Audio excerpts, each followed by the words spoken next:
इत यमुना उत नर्मदा, इत चंबल उत टोस, छत्र साल सो लरन की रही न काहू होश।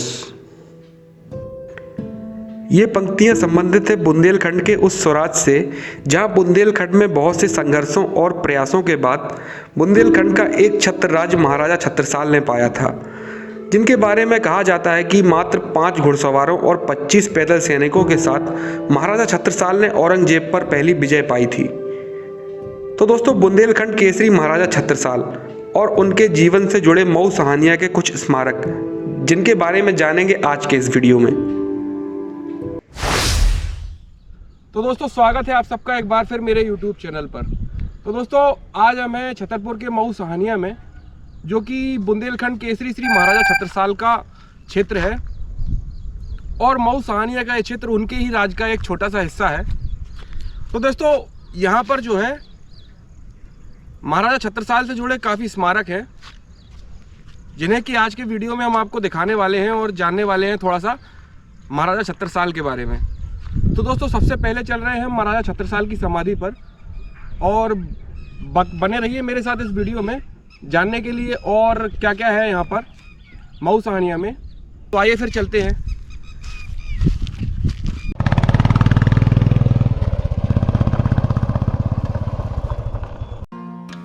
तो दोस्तों, मऊ सहानिया जो कि मध्य प्रदेश के छतरपुर से करीब 17 किलोमीटर की दूरी पर स्थित है, और यहाँ आप चाहें तो बस ट्रेन के माध्यम से भी पहुँच सकते हैं। और अगर आप इस टूरिस्ट स्पॉट पर रुकना चाहते हैं तो यहाँ 2 रिसोर्ट भी बने हुए हैं, जहाँ आप आराम से ठहर सकते हैं।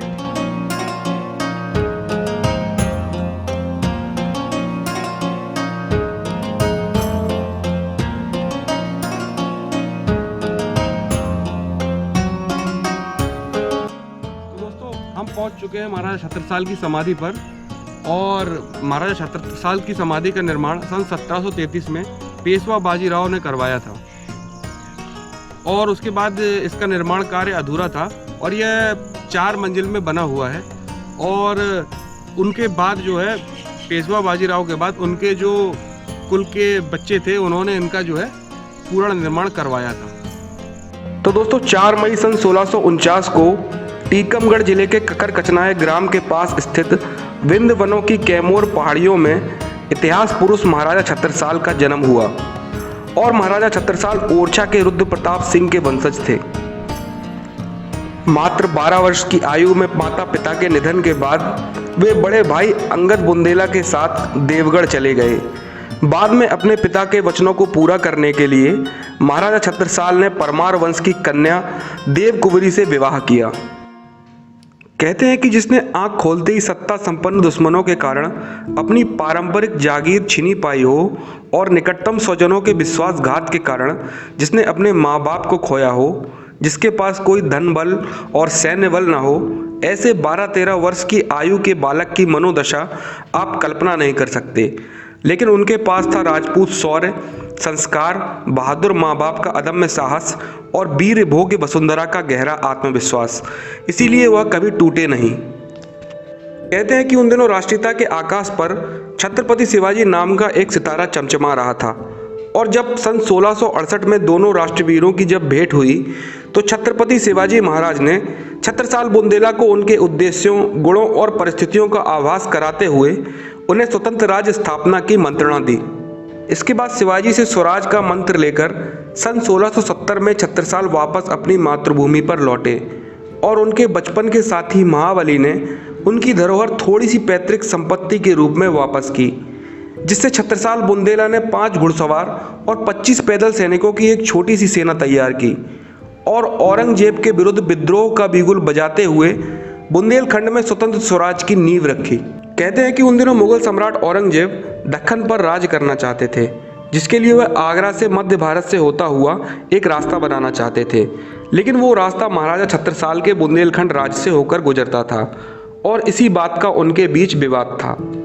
इतिहासकार बताते हैं कि औरंगजेब ने करीब 97 बार बुंदेलखंड पर आक्रमण किया था, और हर बार महाराजा छत्रसाल से युद्ध में हारे थे। इसके बाद दोस्तों, माना जाता है कि अपना पूर्ण स्वराज प्राप्त कर लेने के बाद अपने प्राण प्रिय गुरु प्राणनाथ जी से छत्रसाल ने बुंदेलखंड के पन्ना जिले में अपना राज्य अभिषेक करवाया और महाराजा की पदवी प्राप्त की। तो दोस्तों महाराजा छत्रसाल की समाधि के पास ही स्थित है महाराजा के घोड़े भले भाई की समाधि। ऐसा माना जाता है कि जब महाराज की अंतिम यात्रा हुई थी तभी उसने जो है अपने प्राण त्याग दिए थे। तो दोस्तों अभी हम हैं महाराजा छत्रसाल के एक समय के प्राचीन मंदिर पर, और जिसके बारे में अपन जानते हैं यहाँ के जो पुजारी हैं उनसे।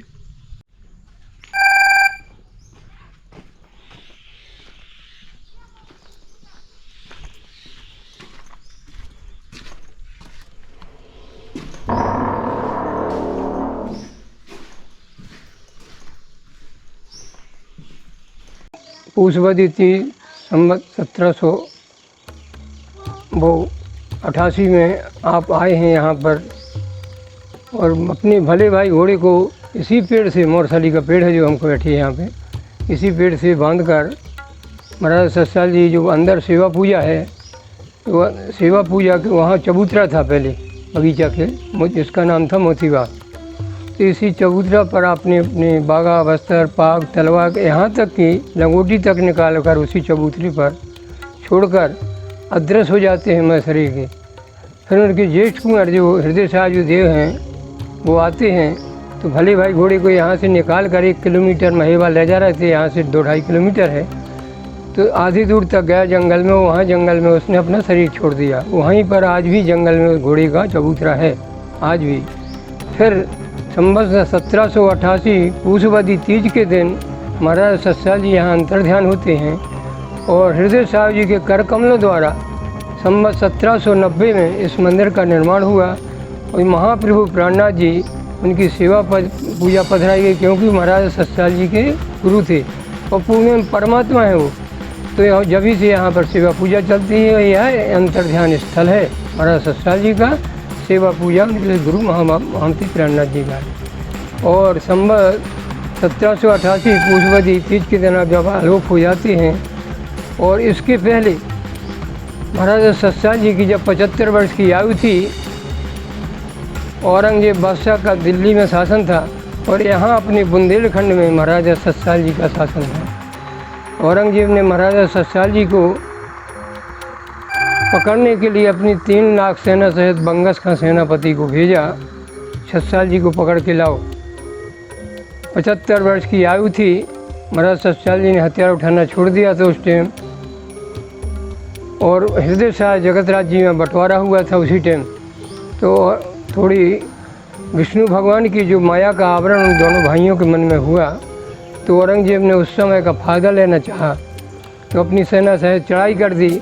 फिर महाराज छत्रसाल जी एक पत्र लिखते हैं बाजीराव वो हृदय शाह जी देव अपने ज्येष्ठ कुंवर के लिए कि बारे से पालो हतो फोहन दूध पिलाए, जगत अकेले लड़ते हैं जो दुख सहो न जाए।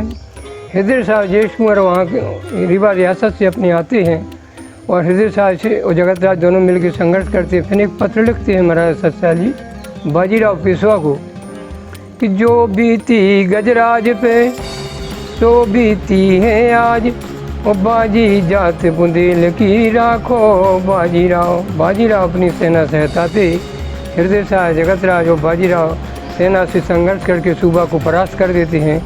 फिर महाराज छत्रसाल जी बाजीराव पेशवा को अपना गोदी दत्तक पुत्र की उपाधि देते हैं, बुंदेलखंड से 1/4 हिस्सा देते हैं।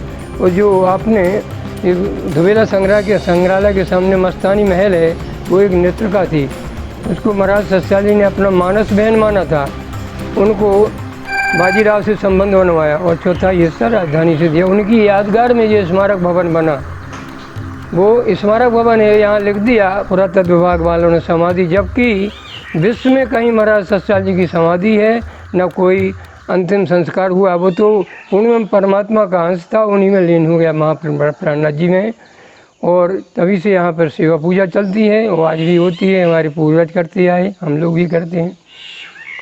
और ये शाकुंडलपुरी धाम इसको बोलते हैं, क्योंकि महाराज छत्रसाल जी शाकुंडल सखी की वासना थी उनके अंदर, जो उनमें परम धाम की वासना है, वो उन्हीं के नाम से शाकुंडल सखी के नाम से शाकुंडलपुरी धाम बोलते हैं, और ग्राम का नाम है मुकरवा। जी और महाराज छत्रसाल जी का मिलाप हुआ तब उसी समय यहाँ औरंगजेब की शासन सेना चारों तरफ से महेवा राजधानी को घेरे हुए थी। महामती प्राणनाथ जी ने महाराज सतपाल जी को पन्ना में विराजमान थे, वहाँ से बुलाया तो बोले महाराज जी आप ही पधारे हो, यहाँ औरंगजेब की सेना चारों तरफ से घिरे हुए हैं। फिर वो आते हैं। उस टाइम पर महाराज सतपाल जी के पास केवल 22 घोड़सवार थे सेना के पास। तो उन्होंने अपना वरदान दिया, महाराज सतपाल जी को आशीर्वाद दिया। हाँ, तिन्नी दरवाजे पे मिलाप हुआ जो दुबेला संग्रहालय के बाजू में। फिर उन्होंने सुबह को 22 घोड़सवार से 3 लाख से सेना को परास्त कर दिया और उसी टाइम से महाप्रभु को अपना गुरु माना। वहीं मिलाप हुआ था तिन्नी दरवाजे पे। उनका है जो सिक्का जब जन्म हुआ था तो एक नौला आन के उनके सिराने जंगल में चंपत राय की मोहर छोड़ जाता है। तो उसने कि ये जो हमारे सिक्का से सिक्का मिलाएगा वही हमारा गुरु होगा परमात्मा। तो तिन्नी दरवाजे पे जब वो आए तो उन्होंने बोले आइए। पहले उस टाइम पे आप रामानंदी थे, देवी भक्त थे। तो उन्होंने कि आइए महाराज बैठिए। और आप कहाँ जाएंगे, अब तो बाबा आप जंगल में फंस गए। तो बोले मेरे फंसाने वाला तो कोई नहीं है विश्व में, और हाँ जो इस सिक्का मिलाएगा तो वही मेरा सर्वोपरि पूर्ण परमात्मा गुरु होगा। तो उन्होंने देखो चटाई के नीचे तो सैकड़ों सिक्के उनकी छाप की पड़ी, तो उनके चरणों में गिरे और उसी टाइम से उन्हें 52 लड़ाइयाँ लड़ी और महाराज सतपाल ने हर लड़ाई विजय पाई उनके आशीर्वाद से। तो दोस्तों आशा करता हूँ कि ये वीडियो आपको काफ़ी पसंद आया होगा। इस तरह के और वीडियो देखने के लिए सब्सक्राइब करें हमारे YouTube चैनल ट्रैवल विद को। तो दोस्तों फिर मिलते हैं एक नई जगह और एक नए वीडियो के साथ।